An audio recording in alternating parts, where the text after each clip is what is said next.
Propaganda, lies and self-victimization have become a part of Pakistan's diplomacy at international forums. Exposing Pakistan over its gross human rights violations, state-sponsored terrorism and ill-treatment of minorities, India at the 43rd session of UN Human Rights Council said that Islamabad should practice tolerance towards their minorities and good neighborliness for the eternal peace in South Asian region. A report. For more than a couple of years now, India has been taking up the issue of threat of global Islamic terrorism propagated by Islamabad at various world forums. India's consistent efforts of bringing the issue of terrorism to discussion at global level has frustrated Pakistan to an extent where it has started passing fabricated statements to safeguard its guilty face. Exercising India's right to reply at the 43rd session of UNHRC, Vimash Aryan, first secretary at India's permanent mission to United Nations, brought to notice Pakistan's ill-conceived ambition of using the August forum to forward its false and fabricated idea against India.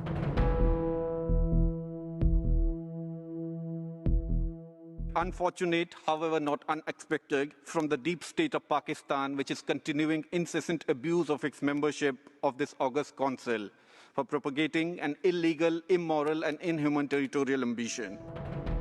At the 43rd session of UN Human Rights Commission, India gave befitting reply to Islamabad as it tried to peddle anti-India propaganda.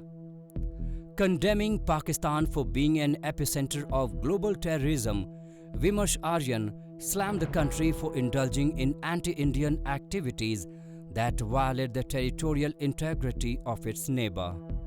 The Indian diplomat reiterated that Pakistan should practice tolerance towards their minorities and good neighborliness towards India so that the South Asian region sees eternal peace, the absence of which can mostly be attributed to Pakistani deep state.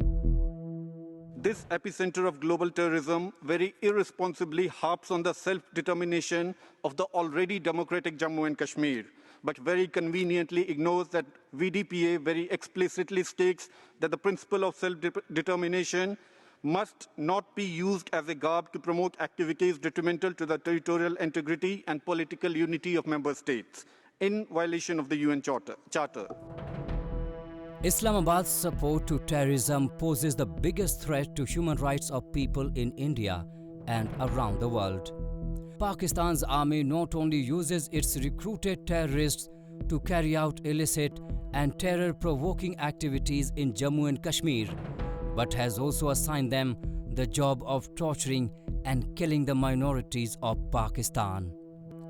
The country that rants about the non-existent human rights violation in Kashmir has set records in inflicting damage upon the minorities residing in Pakistan and its occupied territories. It is questionable that a country of serious credibility issues would talk about human rights and self-determination. This country emerged out of religious fundamentalism and bloodshed, and its history rigged with assassinations, coups and puppets running. People in territories under its control can't even claim to have a semblance of only basic rights. Madam President, attention of the Council is drawn to the culture of impunity and crimes against humanity that the regimes and its puppets enjoy in Pakistan. Earlier at the 42nd United Nations Human Rights Session in Geneva in September 2019, Islamabad's ill-motivated narratives against India had also backfired, as the country informed UNHRC that Pakistan is trying to demean India at the international forum because India's progressive decisions on Kashmir is creating hindrance in its continuing sponsorship of cross-border terrorism. One delegation here has given a running commentary with offensive rhetoric of false allegations and concocted charges against my country. The world is aware that this fabricated narrative comes from the epicenter of global terrorism, where ringleaders are sheltered for years. This country conducts cross-border terrorism as a form of alternate diplomacy. Pakistan misuses all the august international forums to radiate false claims and anti-India propaganda to hide its failures in taking counter-terrorism efforts against the terrorists sitting in its backyard. But to its much embarrassment, all its attempts of maligning India's image fall flat on its face, as India in return exposes Pakistan's foul play of using cross-border terrorism to create havoc in India, and then ironically victimizing itself by propagating lies against India.